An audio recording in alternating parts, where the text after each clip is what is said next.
Hello and welcome, everyone. This is webinar 3 out of 4 about writing and submitting your NNLM proposal for Region 1 grants series. And we've covered part 1 and part 2 of getting ready, getting set, and now we're ready to go. I'm Nancy Patterson with NNLM Region 1, and I'm joined by Tony Gwen, also from Region 1. He's our executive director. And we hope these webinars help you as you consider applying for our funding, and thank you for your interest.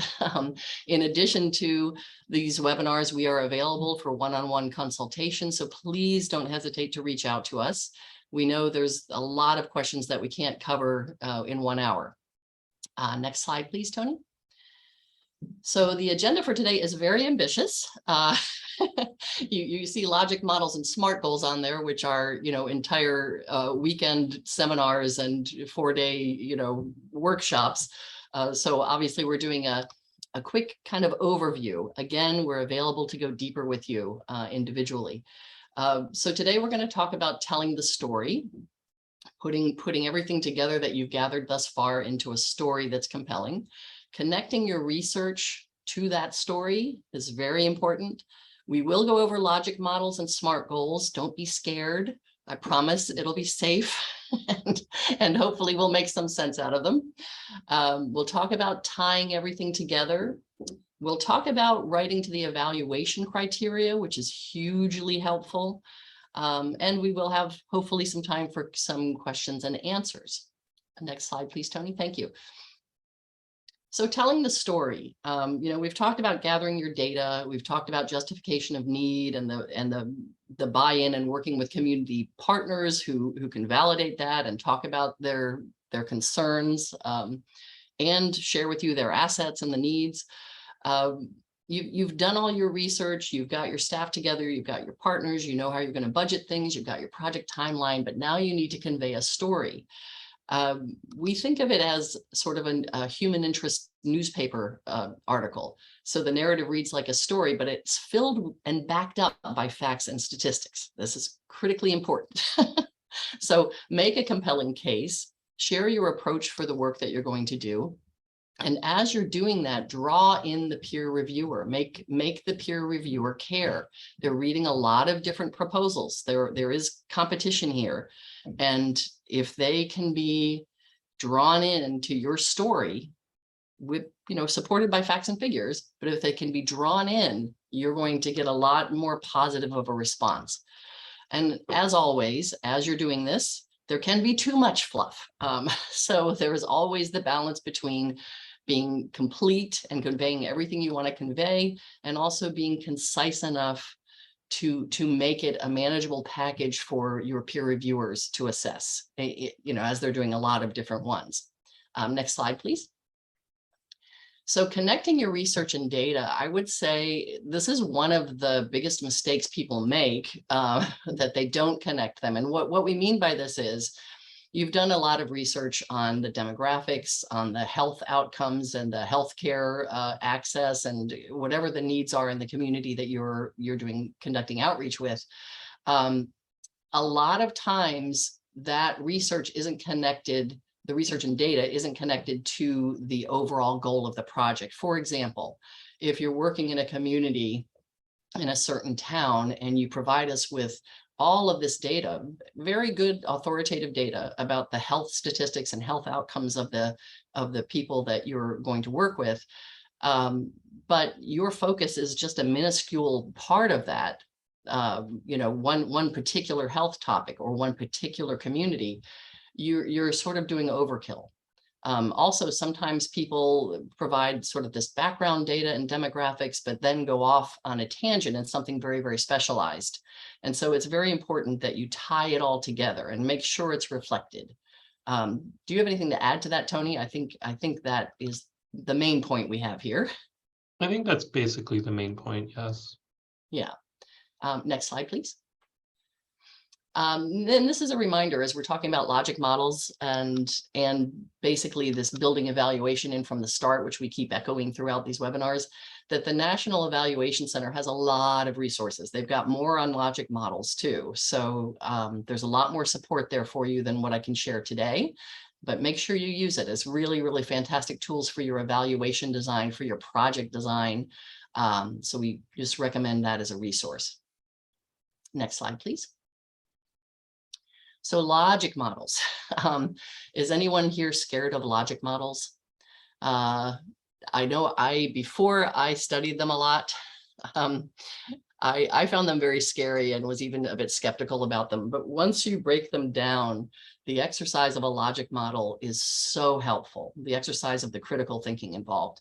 So, you know, an ongoing joke about logic models is illustrated here about, can I see the project model for this?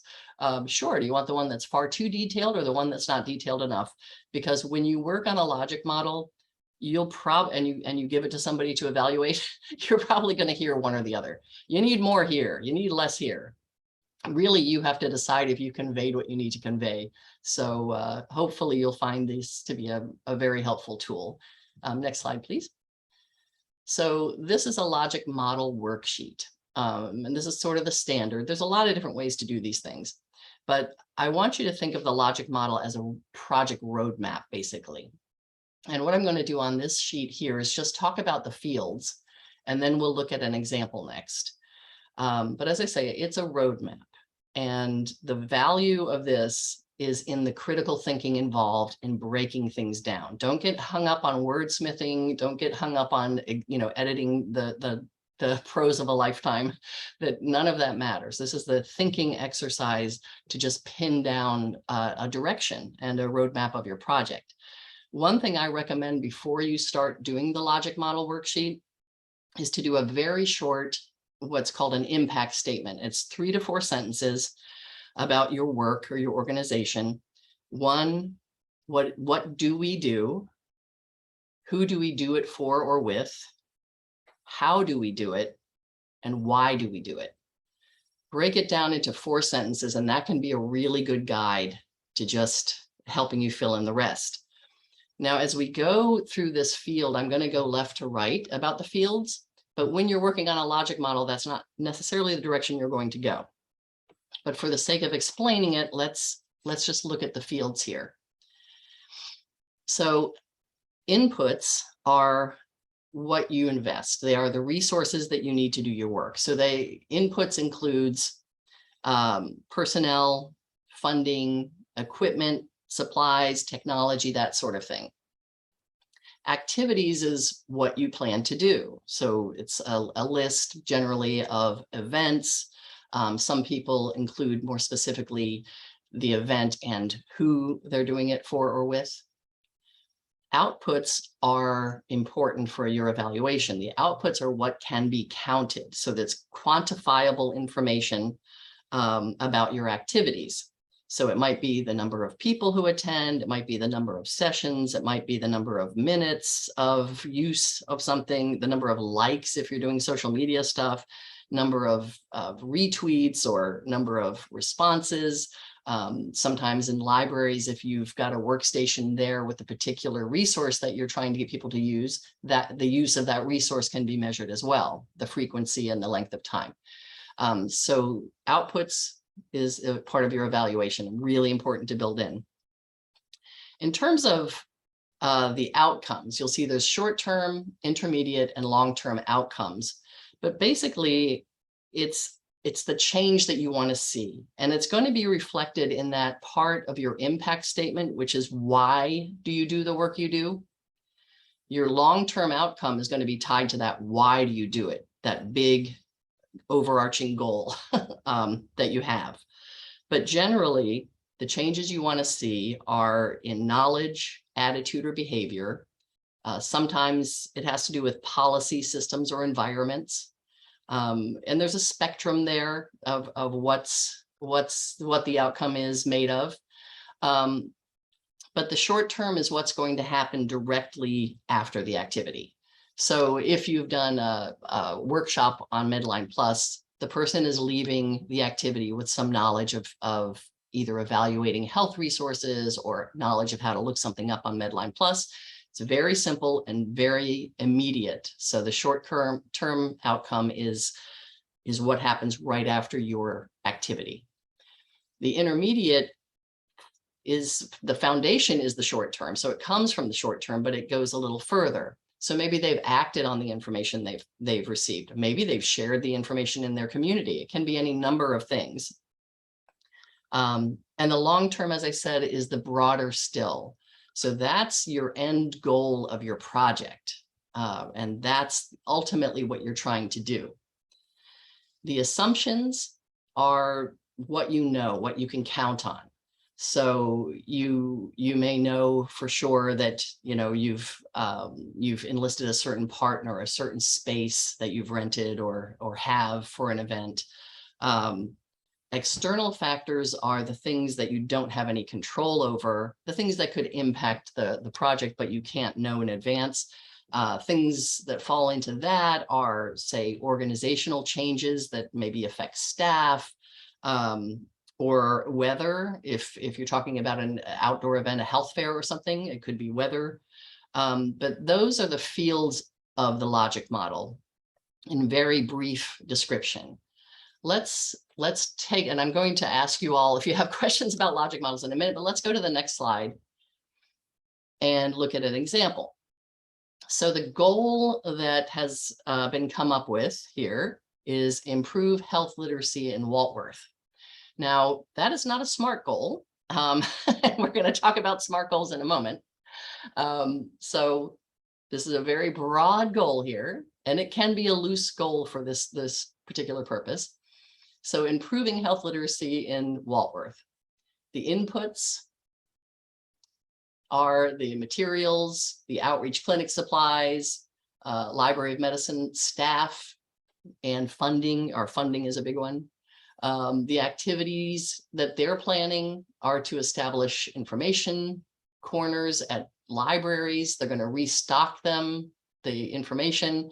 They're going to conduct outreach clinics. The outputs that they're going to measure, these are the things that are going to contribute to their evaluation. They're going to look at the community members who visit the libraries or engage with the information corners, any attendance at the outreach clinics, anyone given a demonstration of online resources, and that sort of thing. Their short-term outcomes are they're going to leave these events with increased knowledge.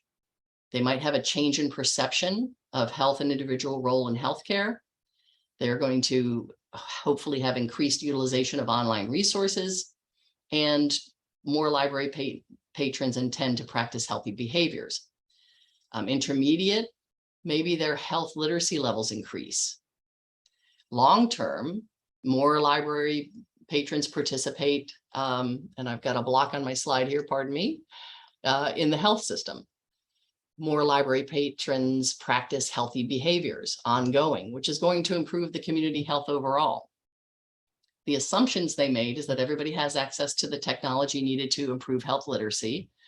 And that because they're providing the technology in their community might be a safe assumption. It's something to really consider when you're talking about online resources in terms of digital divide and who does have access. So that's important to build into your thinking.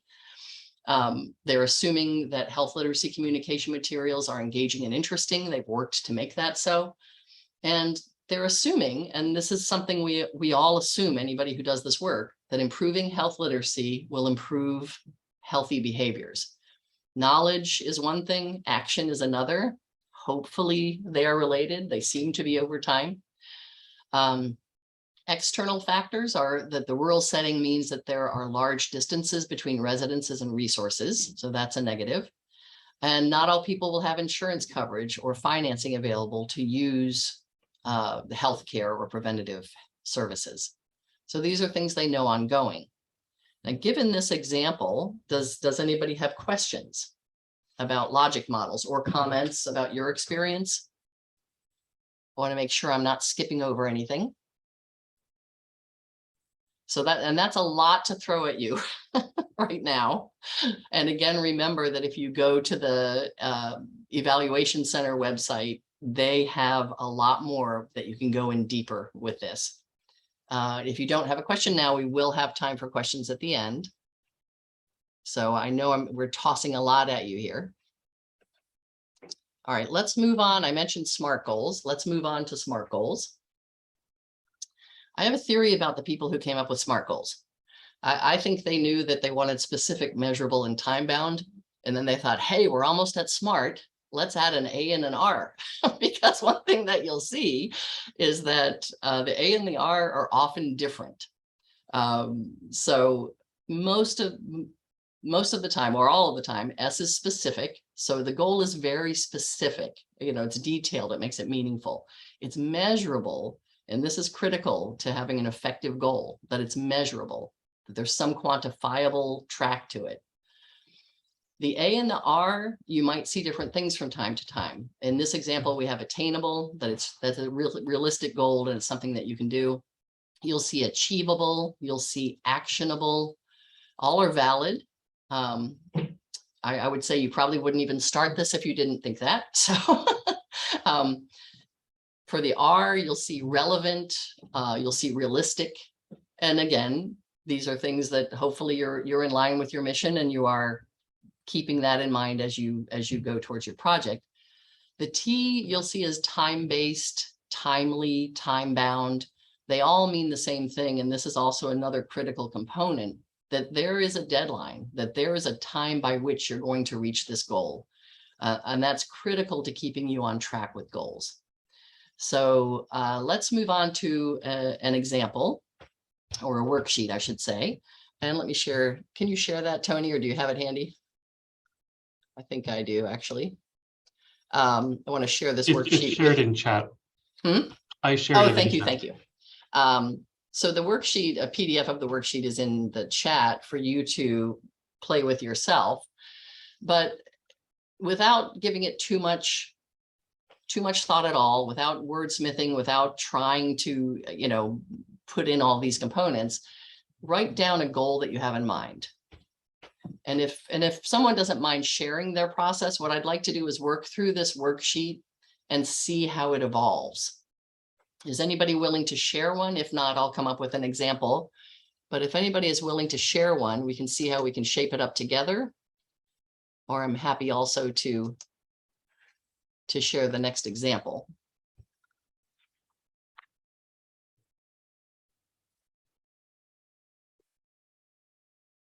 All right, let's talk through this and then I'll share the example on the next slide.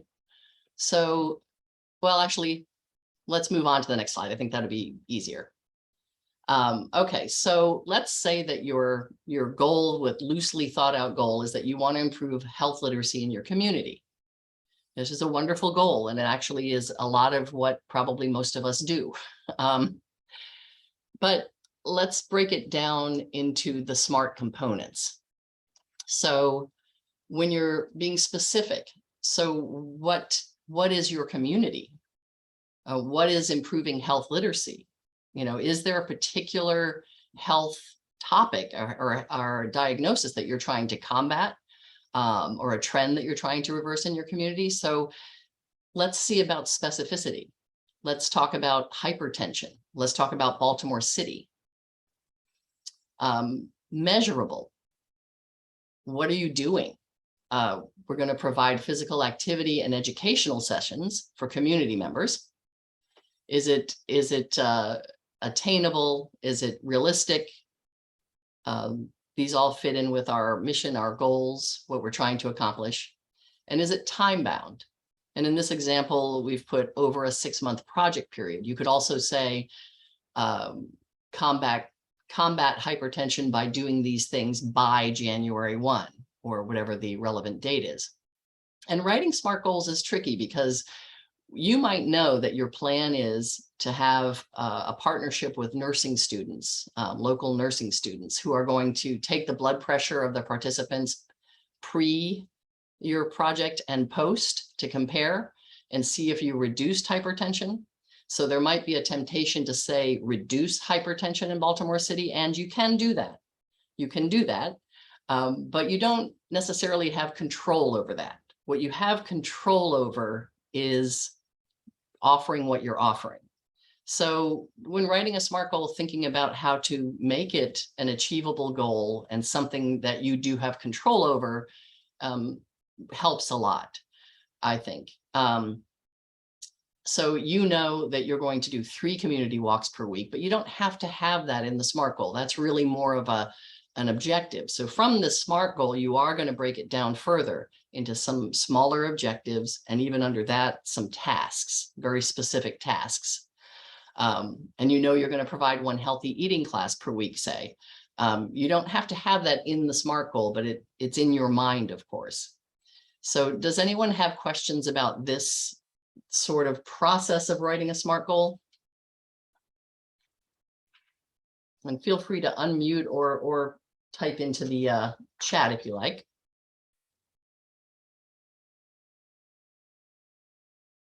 And again, Tony and I are available completely for individual consultation to go deeper on this. This is a lot to take in. Can you share the next slide, Tony? So if you want to dig deeper in logic models and SMART goals, we have a lot of resources here for you, and there's a lot of help.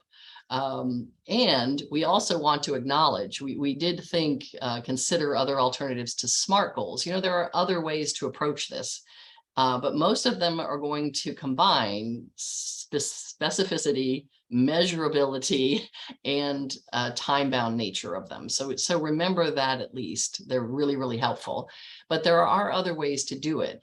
We stuck with the SMART goals this time because we know that they're pretty pervasive in organizations and people are still using them and talking about them, and they also can be quite effective. But there are alternatives, so we welcome you to explore those as well. I've thrown a lot at you. Does anyone have questions about logic models, SMART goals, and how they help shape the proposal?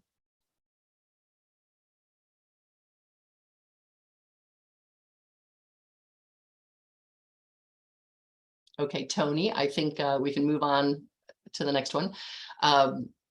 So tying it all together, you have done a lot of sort of Frankenstein work here with the different parts that you're going to put together. And not that your project is a Frankenstein monster, to be clear, but you've hopefully got community partners that you've begun this whole process with.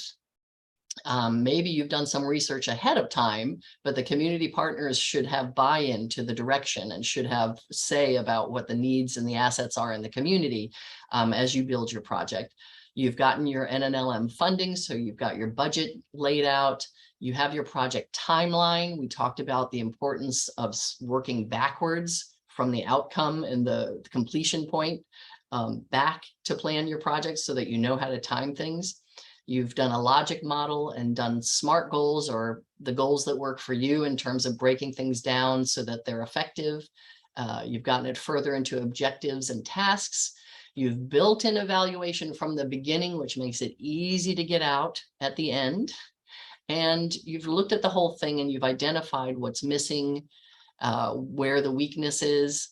Show it to people, you know, get some help, get some input from various people. It can be very helpful. Sometimes when you're working in the thick of it, you can't see the whole thing. So we really do recommend getting some other eyes on it. Next slide, please. And I thought we would try, before we move into the next section, try a quick brainstorming exercise that you're talking, you know, if you're talking about a project and you're coming up with ideas, just to free yourself to think big before you have to whittle it down into something that's submittable. So if you had a community where the scenario is a lack of healthy food options or food scarcity, you've got a lack of physical activity programs, there's a school, and there's perhaps older adult housing, but there's a lack of organized activities for those people. The players involved are your organization. There's a public school with green areas, there's senior housing with green areas, there's a parks and rec with a kitchen, and of course, NNLM funding. A resource that you might use is Medline Plus. What projects could you come up with? Does anyone have an inspiration?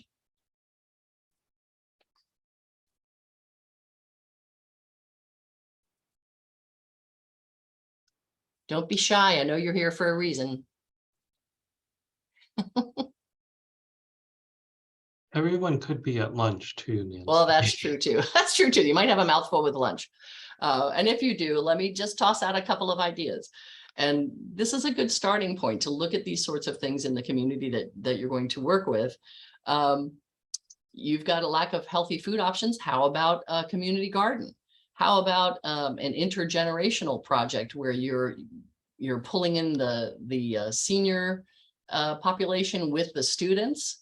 What about using Medline Plus and looking up healthy eating or physical activities? You know, they have a lot to offer on Medline Plus, oftentimes a whole section with handouts and various resources that you can use for your project. And looking at the benefits, maybe you're solving part of the healthy food options and offering some healthy foods for people. Maybe you're providing some cooking classes. You've got a park and rec with a kitchen as well. So maybe you're solving the healthy food options. You're organizing an exercise program, and plus the physicality of the community garden is good for everybody. And then there's the unseen sort of benefits too, where you've got self-esteem building in people who are involved in doing something in the community, for each other. So it's all win-win. And that's just a quick brainstorming exercise to play with, but I encourage you to sort of outline scenarios, players, resources for yourself, and just brainstorm it and come up with a bunch of different approaches, because one might sit better with you than the others. But you can't get there unless you're thinking big. And now we will continue with, I believe, Tony. So I get this is probably like the harder webinar to sit through. I apologize, because we covered logic models, then we cover SMART goals, and now we cover the evaluation criteria of specifically our Region 1 project awards. And so a lot of times we get questions related to what's the peer review process like. So in general, for all of our applications, we try to get 3 reviewers to look at one proposal. Sometimes we look at for 5 if it's possible. So just some hints as you're writing, they might not be in your state.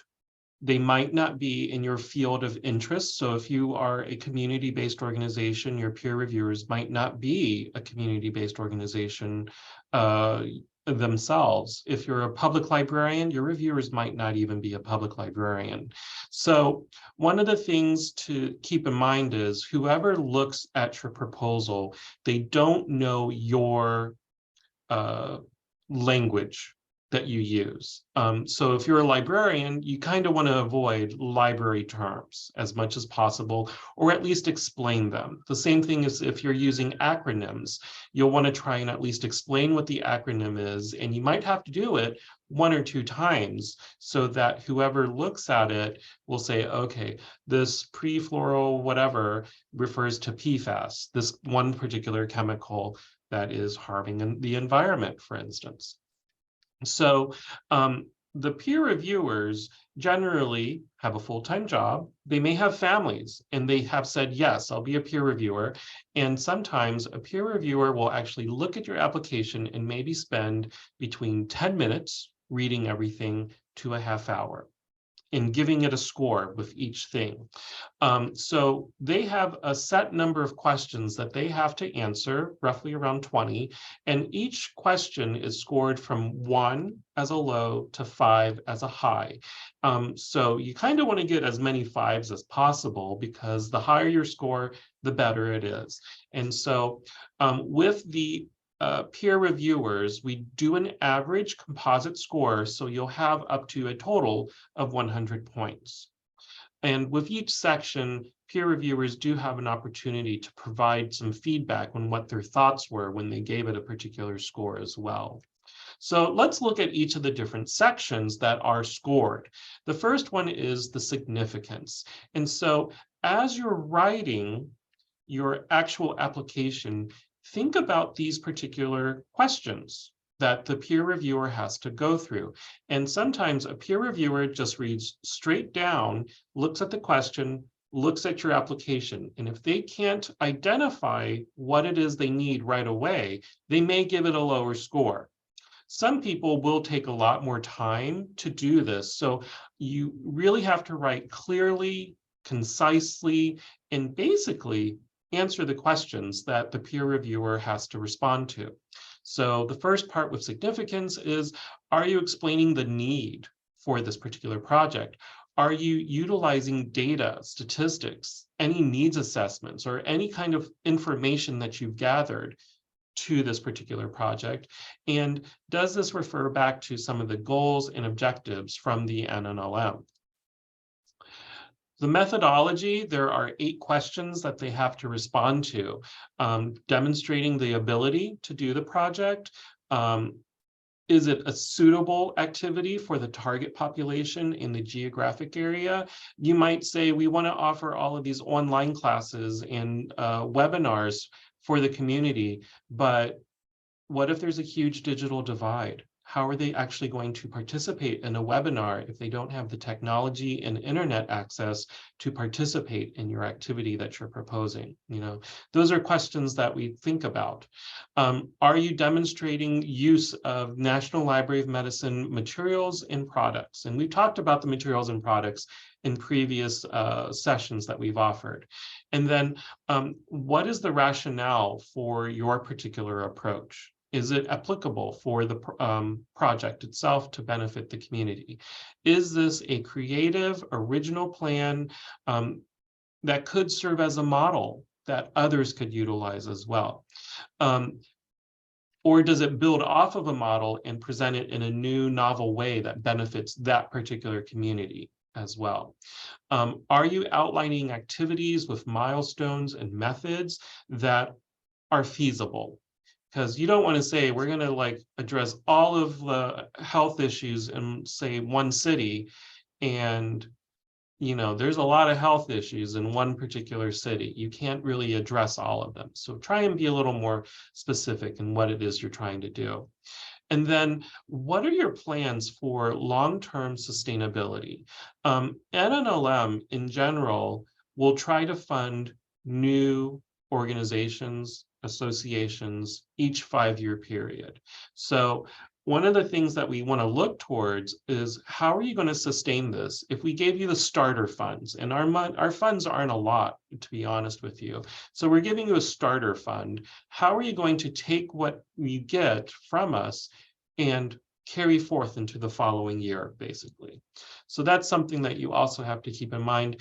And how do you plan to promote the project? So if you're offering a health fair, for instance, how are you going to engage the community to come to the health fair itself? The same thing as if you offer a class, a webinar, etc. How are you going to engage that particular community to be engaged in your project? We've talked a lot about evaluation. We even suggested starting with your evaluation before you even start writing. So you're basically looking at your evaluation plan and making sure, does this really fit with your goals and objectives? You're looking at how are you measuring its success based on the project outcomes? And are you explaining that the data you're collecting really matches what it is you're trying to do? So always start with the evaluation and then write backwards. And so that's why we ended with logic models as well. And then we are looking at the project staff that are contributing to the success of the project. So you have to look at its qualifications of each of the staff members. We're looking at, are there clear definitions of their role in the actual activities, the time commitment that's required, and we're also looking at what are the institutional resources that you're providing as part of this project as well. We also look at the budget. We want to try and make sure that the expenses that you are listing are justifiable based on the narrative itself.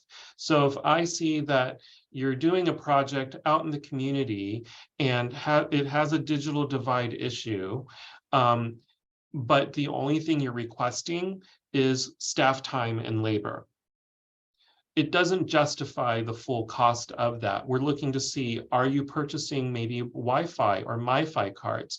Are you looking at, say, travel time, including or travel like mileage and other things like that? So those are things that we have to keep in mind as well. So, and we have to make sure that all of the expenses are allowable based on NIH guidelines. I do see a question from Michelle. Can you repeat what you said about sustainability? What does success look like? And you mentioned 5 years. What does this refer to? Okay, one at a time. So what we're looking for is our projects are basically 1 year long projects. And so what we're referring to by sustainability is, what do you plan to do at the end of that 1 year? Are you still going to continue forth with the project? What are the plans to continue forth with the project? And success varies from project to project. Nancy, you can agree or disagree with that. But so when you're looking at your logic model and you're creating your logic model, and maybe I can go back to that on logic model and looking at the examples, if you think that's probably right. Let's look at this example. These are probably what you're leading towards, your short-term outcomes, intermediate outcomes, and long-term outcomes. Those are kind of what you're thinking about as defining what the success is. Nancy, do you kind of agree or disagree with that? Because that's what I was thinking about as you're working out a logic model, is you're determining what the success will be. Absolutely. So it's subjective to the particular project and what you've decided success looks like. Yes. And then the last question you asked, Michelle, is you mentioned 5 years. So basically, the thing that I refer back to is the NNLM program is a 5-year cooperative agreement. And so with a cooperative agreement, each regional medical library has to apply to the National Library of Medicine to serve as that program. So we've served for 40 years so far, but at the next cycle, it could be awarded to another institution. But every 5 years, we kind of do a reset, and we kind of like open it up again and say everyone's brand new to apply for grants, basically. So there might be people who are more seasoned at it, and sometimes they can write fantastic proposals. We'll continue to fund it. Others, we also look for, they're brand new. We've not worked with them before. They've wrote a fantastic proposal. There might be a couple of tweaks here and there that we'll ask them about. And if it works out, then we'll fund them. Does that kind of answer all 3 of your questions, Michelle? Yes, can you hear me? Yes. So yeah, yes, it does. Thank you so much. So pretty much if you apply, you're successful, let's say you're successful in terms of that first application, and your project evolves and continues to grow. Therefore, after 5 years, if you're the funding body again, then the application might be made to, again, after 5 years, maybe for a different component of your project. Is that correct? Actually, next year, you can apply for a different component, even if you wanted to, because we're not going to fund the same exact project year over year over year, but you might say, we've identified a brand new need. Okay. A brand new issue. There are some things that we can build off of our previous successes, and we've identified there's a new method that we could attract this population to address this particular need. So I'm not saying don't apply if you get funded once. You should apply if you've been funded previously, but we're trying to make sure that you're looking at the project differently each time to maybe help it grow, evolve, expand, and introduce something new and novel to engage with the community. Okay. Does that help? Thanks so much. Okay. And if anyone else has any questions, please feel free to ask. It's completely open, and I want you to feel like we're providing you information that really helps you out too. We do look for us as well, related to your diversity, equity, inclusion. How are you attracting populations who have a health disparity? And that's something that we're looking for. So even if you've been funded previously, if you are working to attract participants who are medically underserved, you would get top marks for that. But if you aren't, and you're a brand new organization we haven't funded, we would still probably give you 5 additional points for that as well. The peer reviewer doesn't know that, so in the end, I would add that myself before we do the final calculations. So I hope that kind of makes sense. Another thing that gets a lot of confusion is there's letters of support. And when we say letters of support, what we're referring to is if you are working out in the community and you have a partner for that, we don't want a general letter of support saying, oh, yes, I know this person, I know this project, I support it wholeheartedly. That's not what we're looking for. When we're looking for in a letter of support is how is this person or this organization specifically going to support the success of the project that you're proposing. So something that you can do is if you want to, you can write a draft in advance for them so that they can quickly sign it on their own letterhead and send you a PDF of that. And you'll just combine all of the documents together. So examples of what they can do in the letter of support, they can say, I'll be a part of the advisory board. I will offer my space at the community-based organization so that if you wanted to offer a class, we can do that. I will participate in health fairs. I will devote some staff time to help in the development of a course. So those are some examples of a letter of support that we're referring to. It's not a letter saying, oh, I've known this organization now for 20 years. I've utilized their services. They do a great, fantastic job. That's not what we're looking for. So we want a difference between a letter of reference and a letter of support when we're asking you to maybe find 1 or 2 letters of support that you can include. So I wanted to go over that in terms of the evaluation as well. Next week, I think we're at our final presentation. Nancy, you can tell me I'm wrong, but oh, we are, great. So what we'll do at the last session is we'll wrap everything up. We'll talk about evaluation, reporting, going forth to conduct your project, and then any questions and answers we'll try and address. So if you are interested in that, I would, let me share the link to that here. And then another thing that we have is, let me just pull this and put it right here. Oh, no, it's already available. So if you go to the class itself that I just shared in the chat box, if you missed any of our previous sessions, you can go here and you can click on set 2, for instance. Let me just do that. It takes a little bit of time, but as soon as we can, we've been uploading the PowerPoint presentation, the handout, and then we've been uploading the recording as well. So that's as soon as we can do that. This one for part 2 was a little late, so I apologize for that. But the handout and the presentation that we'll have for part 3, I hope to get up by the later part of today, and the recording for this will probably get up by the end of the week. But there's still one more that you can sign up for.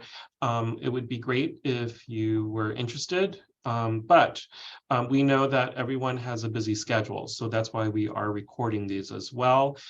If you have specific questions related to your proposal, one of the things that Nancy and I are available for, we are more than happy to consult with you. You can schedule time with us by emailing us or using our scheduler, which is the session thing below that. And you can schedule one-on-one time with either of us. So let me do a stop share. And does anyone have any questions for the remaining 15 minutes? I went really fast. I hope I wasn't too fast, Nancy. You'll tell me if I was too fast. I'm sure you'll tell me anyway.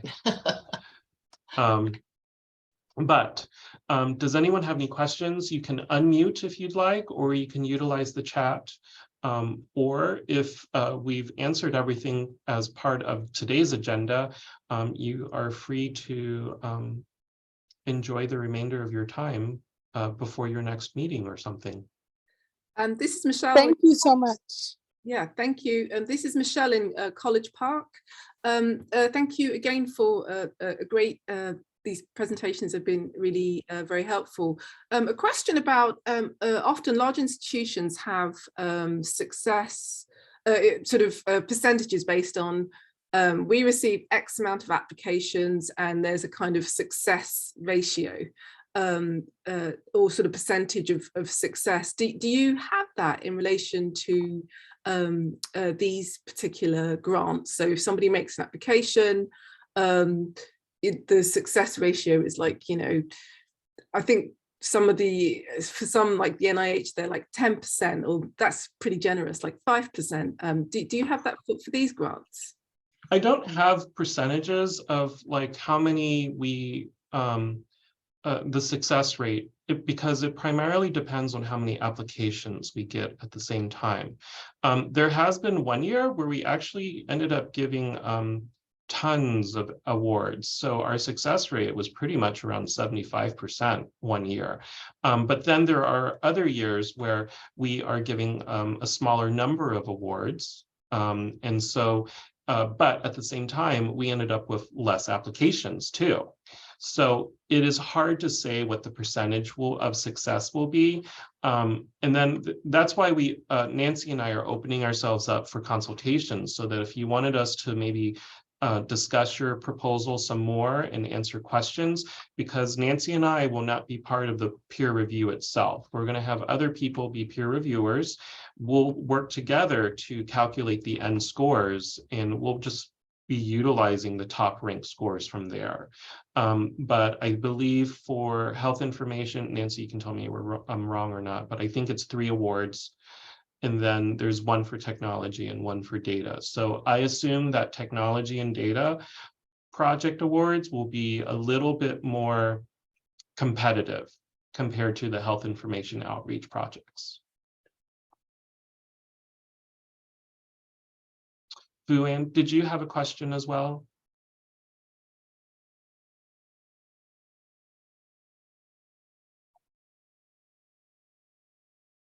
Or does anyone else have any questions?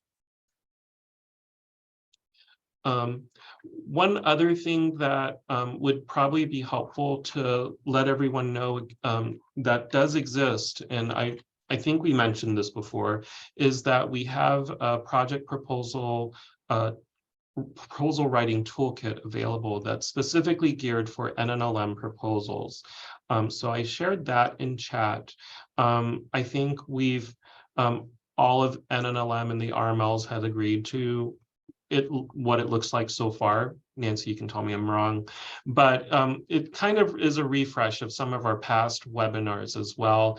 And we give a lot of tips here as well that you can certainly take advantage of. There's a great number of PDFs that you can use, including a logic model template to create your logic models. And then we have documentation on preparing to write your proposal as well. And then we help you with like deconstructing an RFP. We provide you some templates that you can utilize, have the resources that we recommend. And we try really hard to provide you everything that you probably need to know in order to write your proposal. We outline what's allowable and what's not allowed in your proposal. We help you with writing a guide on writing a basic budget justification. We help with talking about the evaluation further. We also know that if you wanted to see the questions on scoring, you can go here and look at the scoring for your proposals as well. And technology and data follow the same scoring as the health information outreach scorecard. Vuan, you raised your hand? I'm so sorry. That was an accident. Oh, okay. I'm sorry. No, you're fine. You're fine. Also, we do want to let everyone know that we understand that we are just one funding source as well. And there are a number of wonderful organizations out there that provide funding, not just from federal agencies, but there are private organizations, foundations, local organizations that you can utilize to find funds that match. They could match even better of what it is that you would like to do. So I wanted to at least make sure that everyone knew about the toolkit if you have not attended any of our past programs before. And Vuan, you are perfectly fine. Do not worry about raising your hand.